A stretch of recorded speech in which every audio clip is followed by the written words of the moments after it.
అందరికీ నమస్కారం. ఈరోజు మనం మాట్లాడుకునే టాపిక్ చాలా ఇంపార్టెంట్ టాపిక్. సర్వం కల్తీ. మనం తింటున్నది ఆహారమా లేక విషమా? పిల్లలు తాగే పాల నుండి వంట నూనె దాకా, టీ పొడి, అల్లం పేస్ట్, పచ్చళ్ళు, పన్నీర్ వరకు అన్నింటిలో కల్తీ ఉందని చెప్తే నమ్ముతారు. ఈ వీడియో పూర్తిగా చూస్తే రేపటి నుండి ఏది తినాలన్నా భయపడతారు. తెలంగాణ, ఆంధ్రప్రదేశ్లో ఆహార కల్తీ భయంకర స్థాయికి చేరుకుంది. పాలు, నూనె, టీ పౌడర్, పచ్చళ్ళు, పన్నీరు ఇవే కాదు, కుళ్ళిన చికెన్, మటన్ కూడా మార్కెట్లో అమ్ముతున్నారు. ఇది కేవలం స్కామ్ కాదు, మన ఆరోగ్యంపై నేరుగా దాడి. ఇలా కల్తీ చేస్తున్నారు. పాలల్లో ఏం కలుపుతున్నారో తెలుసా? Urea, sulphur, baking soda, hydrogen peroxide. Ice cream లో ఏం కలుపుతున్నారో తెలుసా? Washing soda, fake flavours. అల్లం వెల్లుల్లి పేస్ట్ కూడా నేచురల్ కాదు, కెమికల్ మిక్స్. చివరికి పండ్లు, కూరగాయలు కూడా కల్తీమయం. మనం ఆరోగ్యంగా అనుకునే పండ్లు కూడా సేఫ్ కాదు. మామిడి, అరటి కార్బైడ్స్ తో మగ్గిస్తున్నారు. వాటర్ మెలన్ ఎరుపు కలర్ కోసం injection. Apples paraffin wax coating. ఇవి తింటే అల్సర్, కిడ్నీ సమస్యలు, క్యాన్సర్ వచ్చే ప్రమాదం ఉంది. ఇది వినగానే షాక్. చచ్చిన మేకలు, గొర్రెలు మాంసం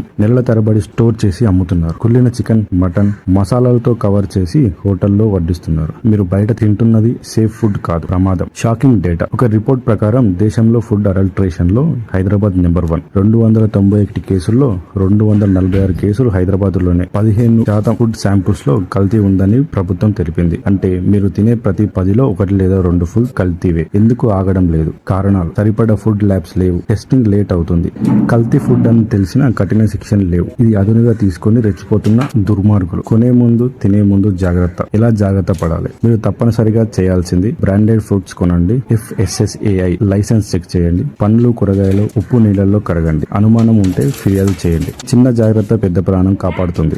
మనం తినేది మన ఆరోగ్యాన్ని నిర్ణయిస్తుంది. జాగ్రత్తగా లేకపోతే ఆహారం కాదు, నెమ్మదిగా విషం తింటున్నాం. ఈ పరిస్థితి మారాలంటే కఠిన చర్యలు తప్పనిసరి. మీ అభిప్రాయం ఏంటి? కామెంట్ చేయండి. ఈ వీడియో షేర్ చేయండి. ఒకరైనా జాగ్రత్త పడతారు. Thank you.